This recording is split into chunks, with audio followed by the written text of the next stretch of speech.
आप सभी को मेरे YouTube चैनल में स्वागत है। जैसा कि इससे पहले क्लास में हम लोगों ने गुप्त साम्राज्य पे चर्चा किए कि गुप्त साम्राज्य के संस्थापक कौन थे, और उस टॉपिक पे हम लोगों ने उस पे चर्चा की। आज हम लोग गुप्त साम्राज्य के अंतिम शासक और किस गुप्त शासक ने नालंदा विश्वविद्यालय की स्थापना की, ये सब टॉपिक पे हम लोग चर्चा करने जा रहे हैं। उससे पहले कि मेरे जो भी न्यू व्यूवर्स मेरे वीडियो को देख रहे हैं, सब्सक्राइब करें, लाइक करें, शेयर करें और ज़्यादा से ज़्यादा कमेंट करें। चलिए आगे हम लोग देखते हैं। गुप्त साम्राज्य। चंद्रगुप्त II का सांविग्राहिक सचिव वीरसेन शैवमतावलंबी था, जिसने शिव की पूजा के लिए उदयगिरी पहाड़ी पर एक गुफा का निर्माण करवाया था। वीरसेन व्याकरण, न्याय, मीमांसा एवं शब्द का प्रकंड पंडित तथा कवि भी था। चंद्रगुप्त II का उत्तराधिकारी कुमारगुप्त प्रथम या गोविंद गुप्त 415 से 454 ईस्वी शासक हुआ। नालंदा विश्वविद्यालय की स्थापना कुमारगुप्त प्रथम ने की थी।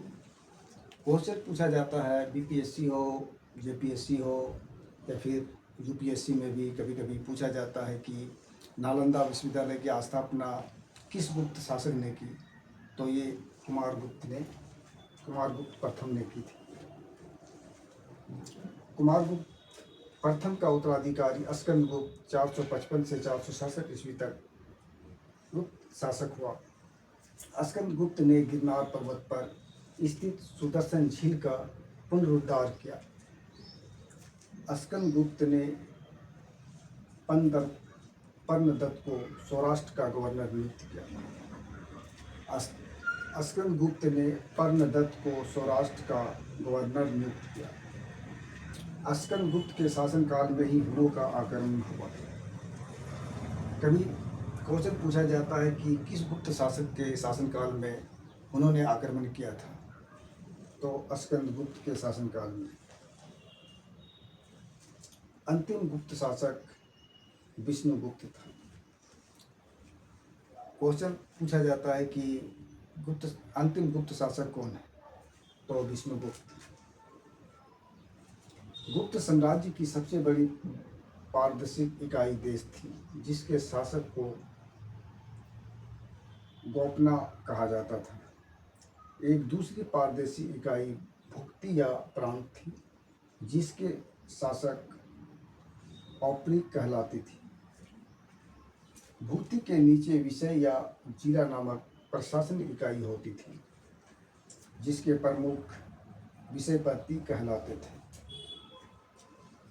पुलिस विभाग के साधारण कर्मचारियों को चाट एवं भाट कहा जाता था। पुलिस विभाग का मुख्य अधिकारी दंडपाशिक कहलाता था गुप्त शासक काल में।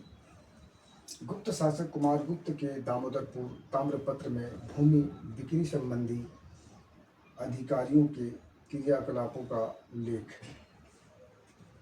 भू राजस्व कुल उत्पाद का 1/4 भाग से 1/6 भाग हुआ करता था।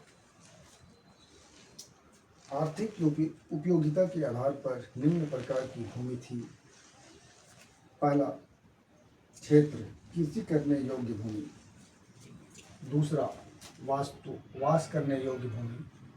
तीसरा, चारागाह भूमि, पशुओं के चारा योग्य भूमि। चौथा, सील, ऐसी भूमि जो जोतने योग्य नहीं होती थी।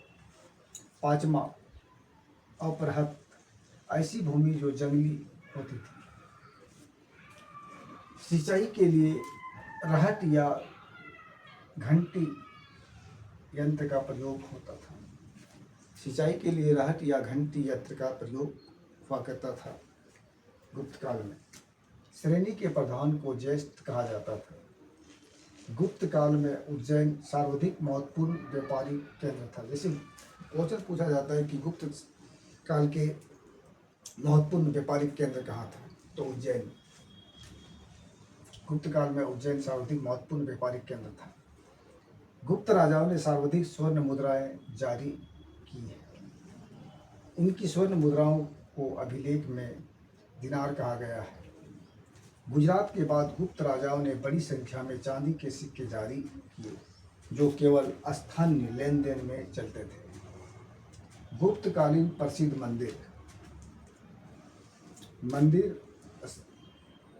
स्थान का नाम: विष्णु मंदिर, गुप्तकालीन विष्णु मंदिर, टिगवा, जबलपुर, मध्य प्रदेश।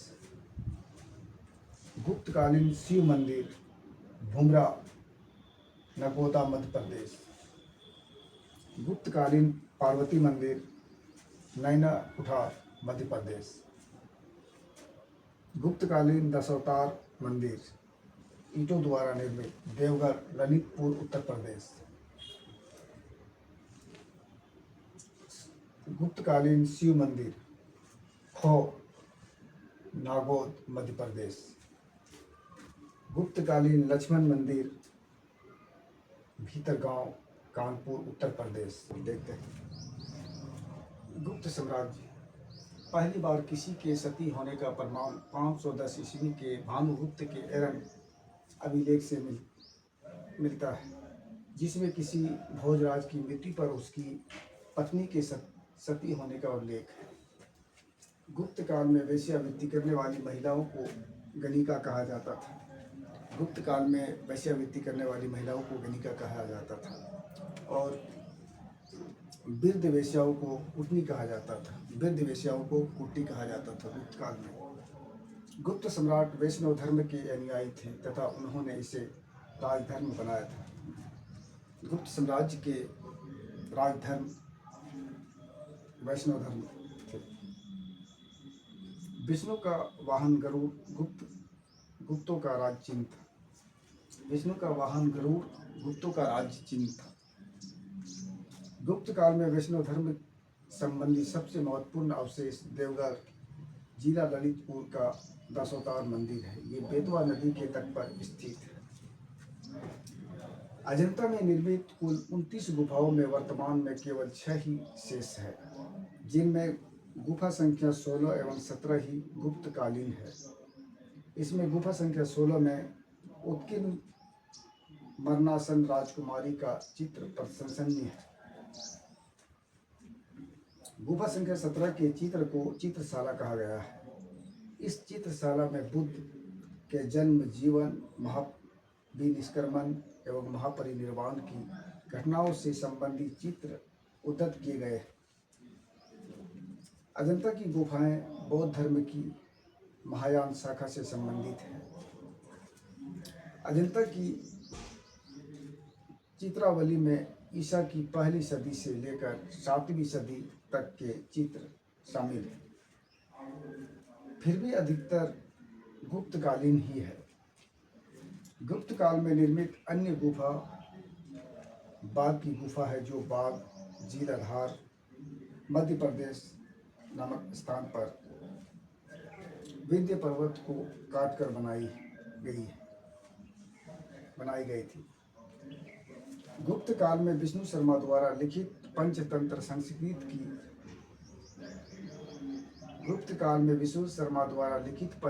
संस्कृत की संसार का सर्वाधिक प्रचलित ग्रंथ माना जाता है। बाइबिल के बाद इसका स्थान दूसरा है। आर्यभट्ट ने आर्यभट्टियम एवं सूर्य सिद्धांत नामक ग्रंथ लिखे। उसने सूर्य ग्रहण एवं चंद्र ग्रहण की वास्तविक कारण बताए। आर्यभट्ट पहला भारतीय नक्षत्र वैज्ञानिक थे जिसने घोषणा की कि पृथ्वी अपनी धुरी पर घूमती है। बारामीर ने बृहत संहिता, पंच सिद्धांत, ब्रीजा और लघु जातक की रचना की थी। प्रागुत युग के महान नक्षत्र वैज्ञानिक एवं गणितज्ञ थे। गुप्त काल में पल्लाकावल ने पशु चिकित्सा पर हास्य आयुर्वेद लिखे। नवीनतम की रचना गुप्त काल में की गई है। पुराणों की वर्तमान रूप में रचना गुप्त काल में हुई है। इससे पुराणों की वर्तमान रचना किस काल में की गई है? तो गुप्त काल में। संस्कृत गुप्त राजाओं की शासक की भाषा थी। गुप्त काल में चांदी के सिक्कों को रुपया का कहा जाता था। मंदिर बनाने की कला का जन्म गुप्त काल में ही हुआ है। गुप्त काल में लौकिक साहित्य की सर्जना के लिए स्मरणीय है। भास के 13 नाटक के गुप्त काल में लौकिक साहित्य की सर्जना के लिए स्मरणीय है। भास के 13 नाटक इसी काल के हैं। सूत्र का लिखा नाटक मृच्छकटिंगम या माटी की खिलौना गाड़ी, जिसमें निधन ब्राह्मण के साथ वेश्याओं का प्रेम वर्णित है, प्राचीन नाटक में सर्वोत्कृष्ट माना जाता है। देविका चंद्रगुप्तम विशाखादत्त की संस्कृत नाटक है। ये गुप्त राजा रामगुप्त की कहानी है। कालिदास की कृति अभिज्ञान शकुंतलम राजा दुष्यंत एवं शकुंतला के प्रेम कथा तीसरी भारतीय रचना है, जिसका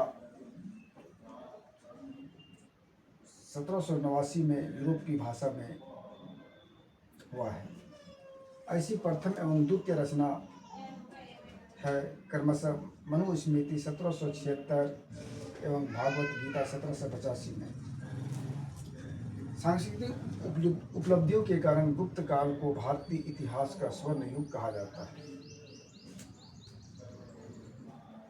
सांस्कृतिक उपलब्धियों के कारण गुप्त काल को भारतीय इतिहास का स्वर्ण युग कहा जाता है। नगरों का क्रमिक पतन गुप्त काल की महत्वपूर्ण विशेषता थी। दोस्तों, यह था गुप्त साम्राज्य का आज हम लोग जो मेन टॉपिक था गुप्त साम्राज्य पे चर्चा किए। अब